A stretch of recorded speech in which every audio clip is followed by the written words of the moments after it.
जो भक्त भक्ति की कामना करते हैं उन्हें पुण्य नहीं मिलता, उन्हें ज्यादा सुख समृद्धि की कामना भी नहीं होती, वो कष्ट में रहकर के ठाकुर जी का नाम भज लेते हैं।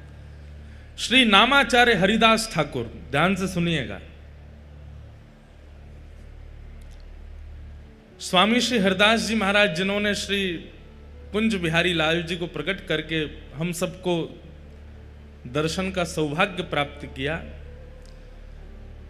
ऐसे ही एक श्री गौड़िया वैष्णव परंपरा के एक आचार्य चरण हुए जिनका नाम था नामाचार्य हरिदास ठाकुर। उनको नाम आचार्य कहा जाता, तो ऐसा नाम गाते थे कि उनका नाम सुनकर के जीव परिवर्तित हो जाते थे।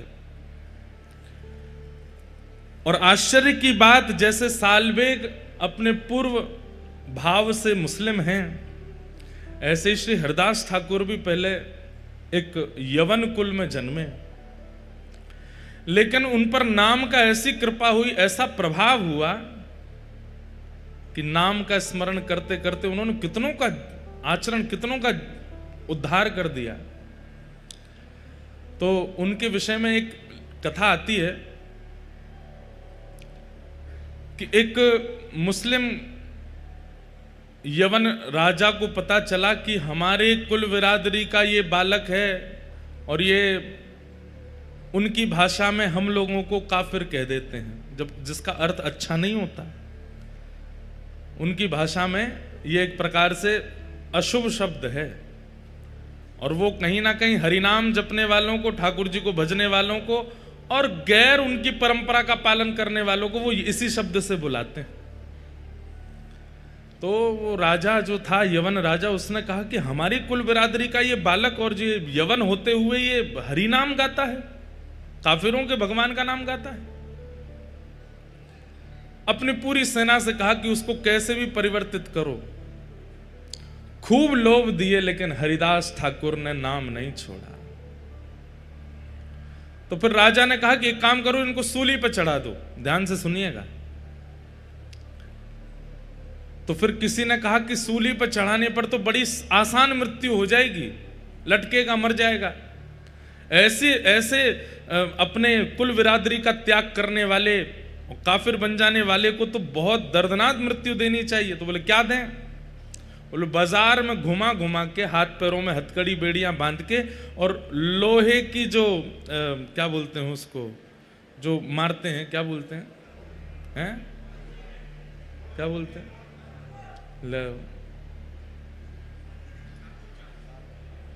क्या बोलते हैं उसको, कौड़े। हाँ, कौड़े मारो। हमारे महाराज जी, पंडित जी कह रहे हैं कुर्रा। अद्भुत है, आप पाठ कर लो, जो करें हंटर मारे।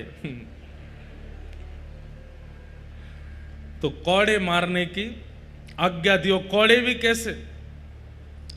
जो कौड़े की जो रस्सी होती, उसमें इतनी बड़ी बड़ी कीलें और लगी थी।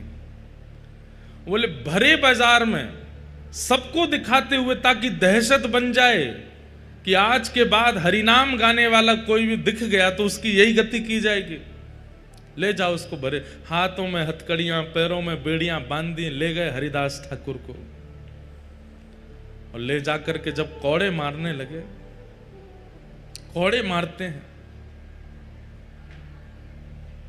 हरिदास ठाकुर कहते हैं चाहे जो कर लो, मैं हरि नाम नहीं छोड़ूंगा, मैं प्रभु नाम नहीं छोड़ूंगा।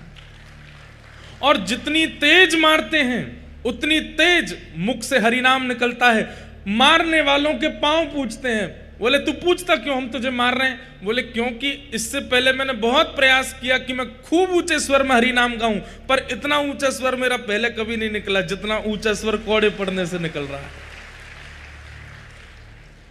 और मारो और मारो, मेरा स्वर ऐसा निकले कि मेरा ये गले का जो स्वर है ये फट जाए हरि नाम गाते गाते। सब देखते रहे, घबरा गए, अपने बच्चों को ले लेकर के घरों में भाग गए। बच्चे घबरा करके मां से पूछ रहे हैं ये क्यों पिट रहे हैं? बोले क्योंकि इन्होंने काफिरों के भगवान का नाम गाया है। लेकिन कुछ लोगों के चित्त में विश्वास प्रकट हो रहा है। इतनी पीड़ा के बाद भी हरिदास ठाकुर नाम नहीं छोड़ रहे। कहते हैं भगवान के सुदर्शन जी को इतना क्रोध आया कि जैसे आकाश में एक सूर्य है उसी समय दूसरा सूर्य प्रकट हो गया, और वो दूसरे सूर्य नहीं है, साक्षात सुदर्शन जी महाराज प्रकट हो गए। और जैसे ही वेग से आक्रमण करने लगे उन यवनों के ऊपर, हरिदास ठाकुर हाथ जोड़ करके प्रार्थना करने लगे, हे सुदर्शन जी महाराज, इन्हें मत मारो, मैं आपके हाथ जोड़ता हूं, मैं आपके पांव पड़ता हूं, इन्हें मत मारो। सुदर्शन जी बोले, ये इतनी पीड़ा दे रहे हैं, हरि भक्त को, हरिनाम गाने वाले को तुम्हारा क्या अपराध है? तुमने इनका धन नहीं चुराया, तुमने इनका कुछ नहीं लिया, तुम केवल हरिनाम अपनी कुटिया में बैठ करके, और ये इतनी पीड़ा दे रहे हैं तुम्हें। सुदर्शन जी महाराज बोले, इन्हें जला करके भस्म कर दूंगा, दूर दूर तक दिखाई नहीं देगा कोई भी यवन। हरिदास ठाकुर कहते हैं, महाराज ये कलयुग है, ये सतयुग नहीं है, ये त्रेता नहीं है, ये द्वापर नहीं है। सतयुग त्रेता द्वापर में हे सुदर्शन जी महाराज आपने खूब उद्धार किया है, अब उद्धार नहीं, अब तो स्वीकार करना है सबको। मैंने आज तक जितने भी नाम जप किए हैं उन सब नामों का प्रभाव, उन सब नामों का फल इन यवनों को दे दो, जैसे मैं यवन कुल का होकर के आज हरि नाम गा रहा हूं। हे सुदर्शन जी महाराज आप अपनी कृपा दृष्टि से अगर इनको देख लेंगे तो ये भी हरि नाम गाने लगेंगे। अब उद्धार नहीं करना है, अब तो स्वीकार करना है। कहते हैं इसीलिए महाप्रभु जगन्नाथ जी के बगल में सुदर्शन जी महाराज को आप देखेंगे तो यहां चक्र रूप में सुदर्शन जी नहीं है, जगन्नाथ जी के बगल में एक दंड रूप में, केवल एक डंडे के रूप में सुदर्शन जी महाराज खड़े हैं। वो नुकीली धार, वो उनका वेग स्वरूप, वो उनका आक्रामक स्वरूप क्यों नहीं है जगन्नाथपुरी में? ऊपर नील चक्र विराजमान है, लेकिन महाप्रभु जगन्नाथ जी के बगल में आयुध रूप में, जहां आयुध रूप में चक्र रूप होना चाहिए था वहां पर डंडे के रूप में खड़े हैं, बिल्कुल नुकीले नहीं हैं। क्यों? क्योंकि ये कलयुग है, यहां उद्धार नहीं, यहां स्वीकार करना है। चाहे कितना भी पापी हो, कितना भी कठोर पाप कर्म करने वाला हो, महाप्रभु जगन्नाथ जी ने आज्ञा दी है सुदर्शन जी को कि यहां मारना नहीं है, यहां पर तारना है, स्वीकार करना है। ऐसे नामाचार्य श्री हरिदास ठाकुर कहते हैं कि एक बार उनके, वे भी जगन्नाथपुरी आए थे, श्री चैतन्य महाप्रभु के साथ में यहां विराजमान रहे, खूब ठाकुर जी का, श्री जगन्नाथ महाप्रभु का खूब नाम गाया। उनके ऊपर कलंक लगाने के लिए, अब ये मारपीट से नहीं नाम छोड़ रहे थे तो फिर दूसरा उपाय अपनाया। क्या उपाय अपनाया?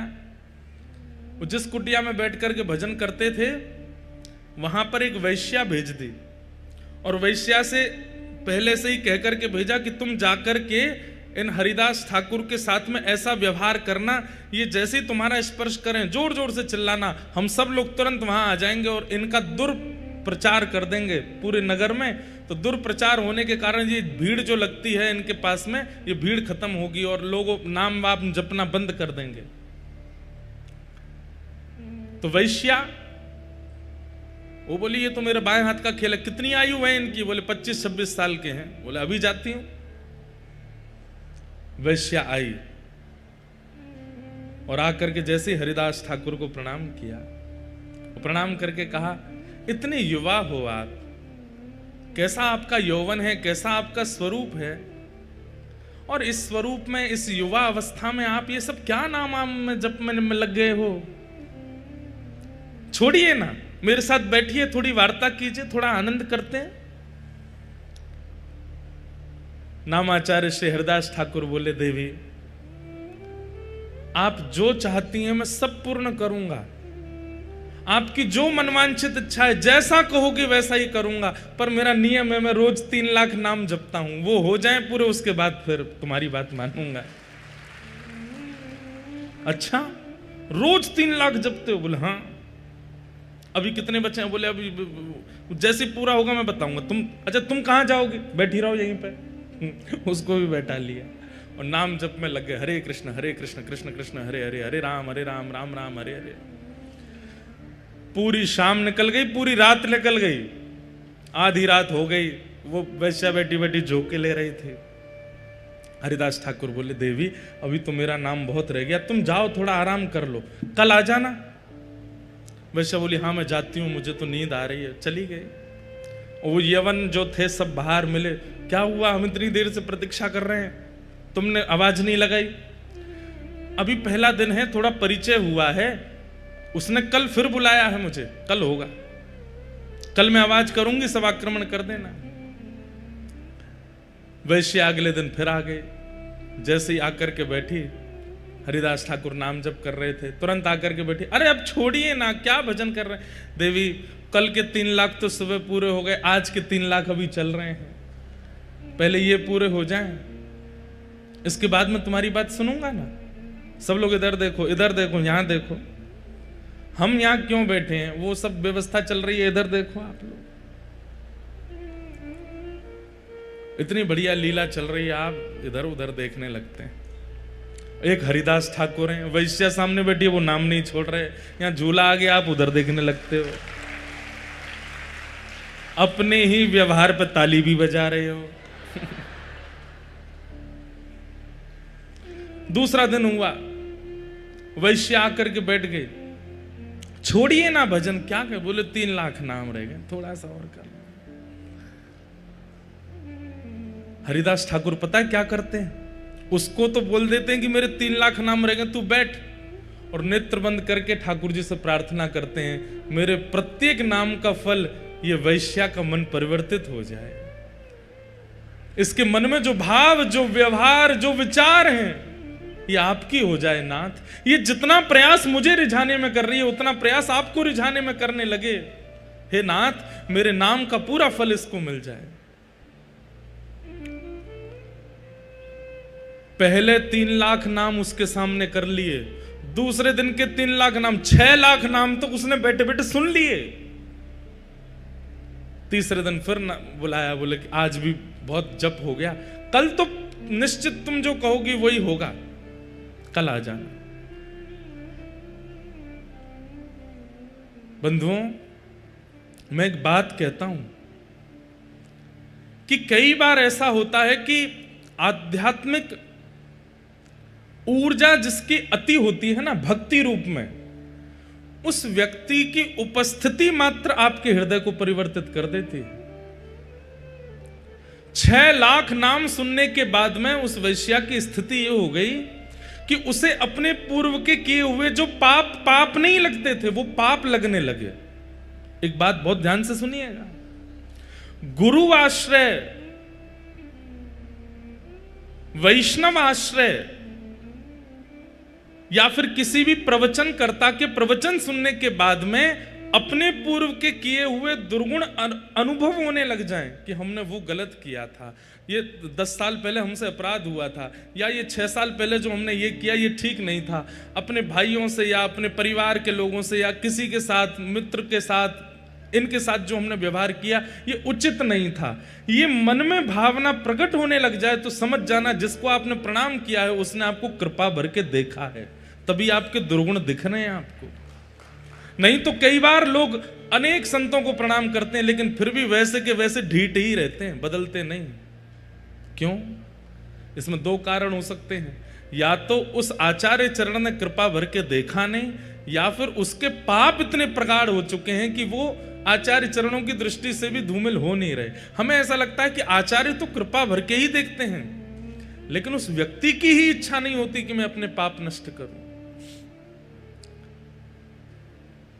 किसी भी महापुरुष को प्रणाम करेंगे और उस प्रणाम के बाद यदि अपने एक अवगुण का भी चिंतन नहीं होता तो आपने प्रणाम नहीं किया है, केवल आडंबर किया है। वो वैश्या 2 दिन से 6 लाख नाम सुन रही है और आज स्थिति ये हुई कि जैसे ही वो रात्रि में बैठी अपने घर जाकर के सोने लगी, उसको नींद नहीं आती है और अपने द्वारा किए गए सारे पापाचार उसको दिखाई देने लगे। ये तन मुझे उपभोग करवाने के लिए मिला, इस तन को मैंने कितना उच्छिष्ट बना दिया, केवल लोक रंजन के लिए इसका श्रृंगार किया, लोक रंजन के लिए खा पिला करके इसको बड़ा किया। अरे इस तन से यदि हरि नाम किया होता, कहाँ वो श्री हरिदास ठाकुर। 2 दिन से मैं रोज प्रयास करती हूं कि वो कैसे भी मुझ पर आकृष्ट हो जाएं, लेकिन ऐसा क्या है उस हरि नाम में कि उसको छोड़ते नहीं है वो। आज तीसरे दिन आकर्षण करने के लिए नहीं गई है, आज तीसरे दिन वो ये देखने गई है ऐसा क्या है हरि नाम में जो मेरे सौंदर्य भी फीका लग रहा है हरिदास ठाकुर को। तीसरे दिन फिर पहुंच गए। हरिदास ठाकुर, अरे देवी आप आ गए? हाँ मुझे पता है आपका 3 लाख नाम रह गया है ना, वही करोगे आप तो। हाँ देवी, और एक और बात, वो क्या, मैं महीने में 1 करोड़ नाम जपता हूं। तो वैश्या बोली 3 लाख के अनुसार तो 90 लाख ही होने चाहिए आपके नाम, ये 1 करोड़ कैसे हो जाते हैं? बोले क्योंकि महीने के विश्राम दिनों में 3 लाख में मैं कुछ बढ़ोतरी करता हूं, थोड़े जोड़ जोड़ के करता हूं, ताकि महीने के विश्राम तक 1 करोड़ पूरे हो जाएं। जैसे एक व्यापारी व्यक्ति हर महीने के अंत में कितना प्रॉफिट हुआ गिनाई करता है, ऐसे ही हम नाम निष्ठ जो होते हैं ना, महीने के अंत में पूरे महीने का नाम इकट्ठा देखते हैं कितना जपा। 1 करोड़ अगर नहीं होता तो फिर 2-3 दिन अंतिम दिन के जो होते हैं उसमें हमें ज्यादा मेहनत करनी पड़ती है ताकि 1 करोड़ हो जाए। ये सब बातें वो बैठ करके सुन रही है, कह रही है ऐसा क्या है इस नाम में।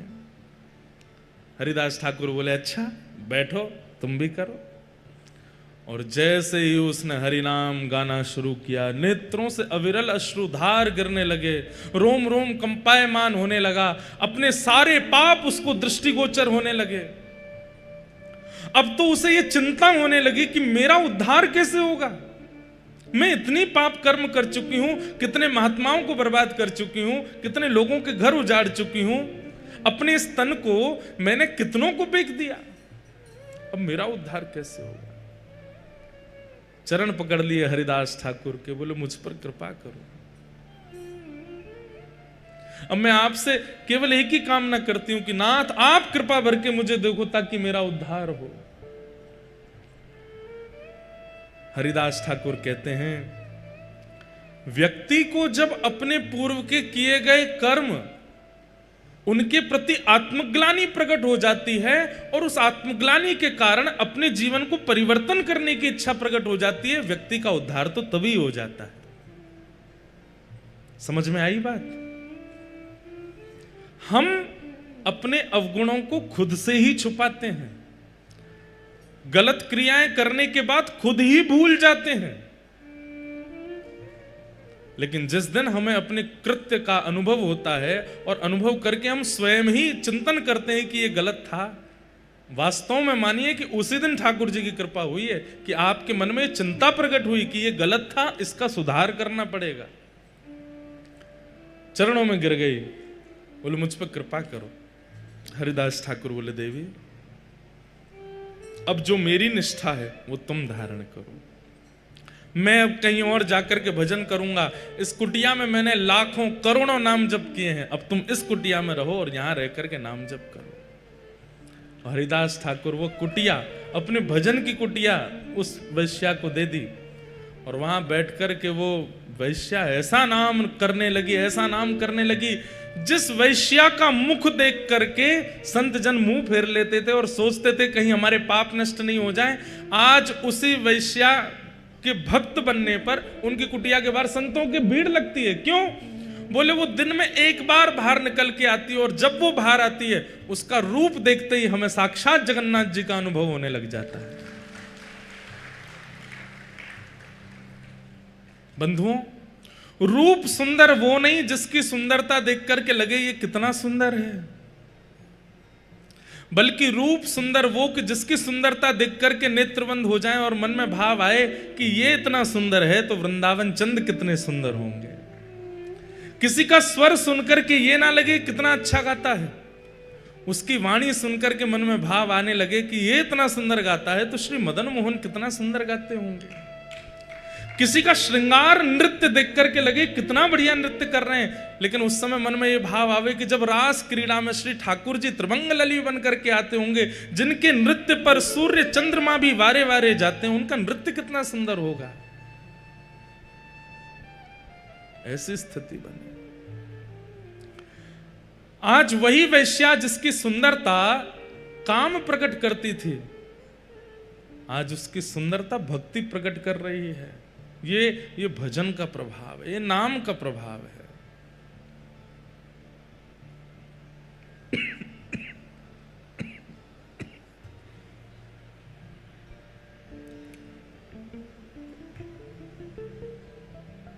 नाम का प्रभाव।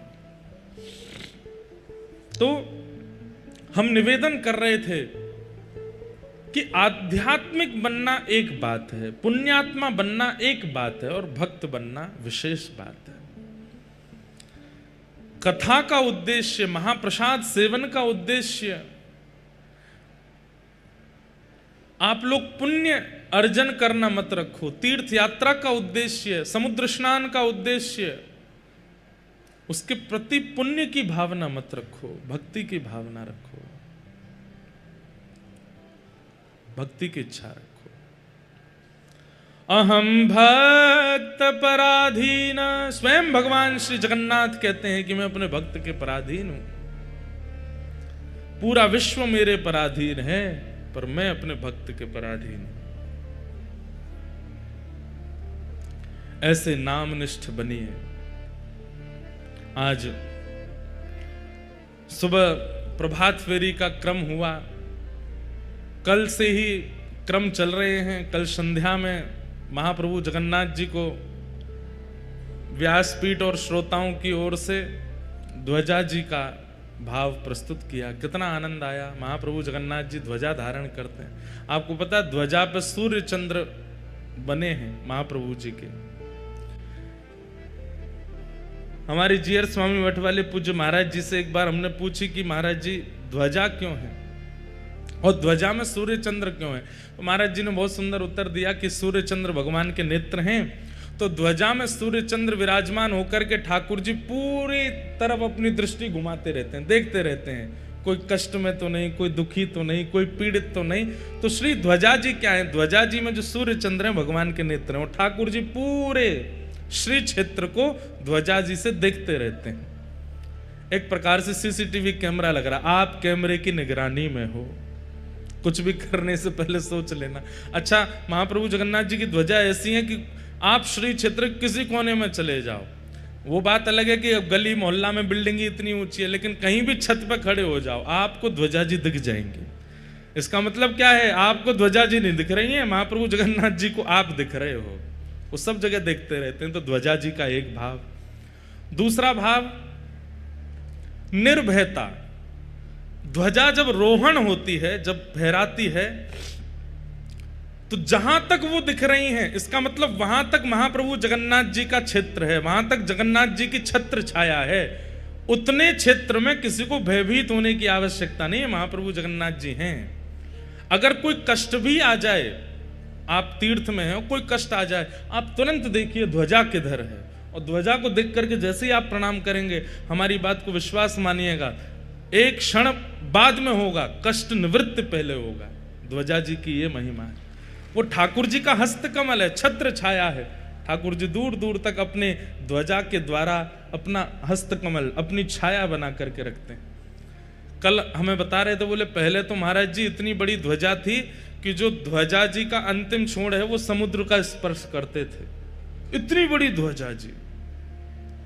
लेकिन फिर कालांतर में यहाँ पर तूफान बहुत आते हैं, आंधी तूफान बहुत आते हैं, फिर क्षतिग्रस्त होने का भाव हो जाता है, फिर नील चक्र पर बहुत भार आ जाता है।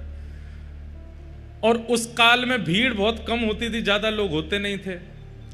ऐसा कहते हैं कि राजा रानी ध्वजा जी स्पर्श करके समुद्र में गोते लगाते थे, इतनी ऊंची, इतनी लंबी ध्वजा। मैंने कहा बढ़िया है, ध्वजा छोटी हो गई। आज के लोग तो ध्वजा ही पकड़ के भीतर समुद्र में जाते। आज तो भीड़ भी इतनी है, तो इसलिए अब फिर ध्वजा जी अब छोटी हैं, अब 14 हाथ की ध्वजा जी। लेकिन हमारे पूज्य जीएस स्वामी मठ वाले महाराज जी ने एक बड़ी विनोद की बात बताई, बड़े आनंद की बात। बोले लाला, सूर्य तो विराजमान है, लेकिन चंद्रमा क्यों विराजमान है? मैंने क्यों विराजमान है? बोले सूर्य तो प्रकाश के प्रतीक हैं, तो ध्वजा में सूर्य का होना मतलब प्रकाश का प्रतीक है, लेकिन चंद्रमा क्यों है? आपने कहा आप बताओ। बोले चंद्रमा इसलिए है क्योंकि श्री चंद्रमा जी जगन्नाथ महाप्रभु के साले साहब हैं। कौन है? और महालक्ष्मी मैया बार बार नाराज हो जाती हैं जगन्नाथ जी से। तो जब जब लक्ष्मी जी क्रोध करती हैं, किसी बात पर नाराज हो जाती हैं, सुनाती हुई जब आती हैं श्री मंदिर में, तो बलभद्र सुभद्रा जी तो कोने हो जाते हैं, बोले आप ही निपटो दोनों। तब ठाकुर जी धीमे धीमे ऐसे ऊपर देखते हैं, तो लक्ष्मी जी कहती हैं मैं यहां सामने खड़ी हूं, आप ऊपर क्यों देख रहे हैं? बोले आप भी देखो ऊपर। तब लक्ष्मी जी ऊपर देखती हैं तो कहती हैं अरे हमारे भैया इन्होंने सिर पे बैठा रखे हैं, हमारे साले साहब इन्होंने सिर पे बैठा, हमारे भाई साहब इन्होंने सिर पे बैठा रखे हैं। तो कहते हैं महाराज जी बता रहे, बोले कि जगन्नाथ जी ने अपने साले साहब सिर पे बैठा रख के पत्नी को ये बताते हैं, देखो तुम हम पर इतना क्रोध कर रही हो, हम देखो तुम्हारे भैया को सिर पे बैठाए हैं। तो लक्ष्मी जी जब ऊपर देखती हैं तो फिर शांत हो जाती हैं, जितना उनका क्रोध होता है वो सब शांत हो। अच्छा कोई बात नहीं, अब की बार कर दिया, आगे से नहीं करना। तो जगन्नाथ जी कहते हैं हाँ आगे से ध्यान रखेंगे। ऊपर से साले साहब मुस्कुरा जाते हुए, जीजा जी आपने हमको इसीलिए बैठाया है कि हमारी बहन का कोप कम हो सके। बोला हाँ इसीलिए बैठाए हो, इस बैठे रहो ऊपर ही। तो इसलिए चंद्रमा विराजमान है कि लक्ष्मी जी को क्रोध आवे तो ठाकुर जी ऊपर देखने लगते हैं और कहते हैं देखो तुम्हारे रिश्तेदार बैठे हमारे सिर पे, है कोई हमारे जैसा प्रेमी जो अपने साले को सिर पे बैठा ले? तो लक्ष्मी जी क्रोध कम कर देती हैं, इसलिए महाप्रभु जी अपने ध्वजा में चंद्रमा धारण करते हैं। ध्वजा धारण कराने के कई भाव हैं। कल बड़े प्रेम से हम आप सब लोगों ने महाप्रभु जगन्नाथ जी को ध्वजा धारण कराई, महाप्रभु जी बड़े प्रसन्न। आज जब सुबह प्रभात फेरी हो रही थी तो जैसे सामने से आपने देखा महाप्रभु, हम उसी मार्ग से आए थे यात्रा में, तो मैं आज कह ही रहा था, चिंता हो रही थी, हम जो बाइक चला रहे उनसे बोले मैंने आज ध्वजा जी लहरा नहीं रही। लेकिन जब हम लोग यात्रा में कीर्तन करते हुए तब भी ध्वजा जी नहीं लहरा रही थी, लेकिन जैसे ही हम सब लोग सन्मुख पहुंचे महाप्रभु जी के, तुरंत तभी ध्वजा जी लहराने लगी। मानो महाप्रभु जी प्रतीक्षा कर रहे थे कि जिनने ध्वजा अर्पित करी है वे सब जब आ जाएंगे तभी लहराएंगे, और सबको देख के मानो प्रसन्नता व्यक्त कर रहे थे। तो कल ध्वजा जी अर्पित हुई, उसके बाद फिर दर्शन की मारकाट मची, कौन पहले भीतर घुसे। अब हमको जहां से ले जाने के लिए मार्ग बनाया था भीतर, वहीं हमारे सबरे ध्वजावारी भी आ गए, हम भी यहीं से ही घुसेंगे। पुलिस वाले बोले एक की परमिशन है, ये 1000 कहाँ से घुसेंगे? हमने कि भैया हमें जान दो यहाँ से। तो इतने ढीठ हो गए कल तो सब, हम भी यहीं से घुसेंगे, आपके संग ही जाएंगे। मैंने आ जाओ भैया। 2-3 बार स्थान परिवर्तित हुए, कभी कहीं से भीतर जाने को मिले नहीं। हमने कि आज महाप्रभु जी दर्शन देंगे नहीं। लेकिन अंदर पहुंचने के बाद पता चला, हम जैसे पहुंचे तो गेट बंद हो गए भीतर के। महाप्रभु जगन्नाथ जी को आरती का दर्शन कराना था, इसलिए विलंब करा रहे थे। अगर पहले ही भीतर चले जाते तो आरती नहीं मिलती कल। लेकिन इतनी देर बाहर हम लोग जो विलंब करते रहे, उसका ये आनंद मिला कि फिर भीतर जाके आरती दर्शन हो गए। महाप्रभु जगन्नाथ जी की संध्या आरती हुई। कल ऐसे महाराज बढ़िया ऐसे नवे धुवे लग रहे थे जगन्नाथ जी, जैसे आज बिल्कुल नहा धो करके बिल्कुल श्रृंगार आदि करके बैठे हों, चकाचक सुख दे रहे थे कल। उसके बाद फिर रात्रि में जीयर स्वामी मठ में महाप्रसाद हुआ। महाप्रसाद का नियम है बंधुओं कि वो झूठा नहीं होता। आप सब लोग व्यवस्थित एक एक पत्तल में बैठ करके पा रहे थे, हमको बहुत अच्छा तो लग रहा था, लेकिन महाप्रसाद का नियम ऐसा, एक ही पत्तल में 4 बैठ जाओ। एक दालमा को महाप्रसाद में मिलावे, दूसरा उठा के पाले, ऐसे पाया जाता है महाप्रसाद तो।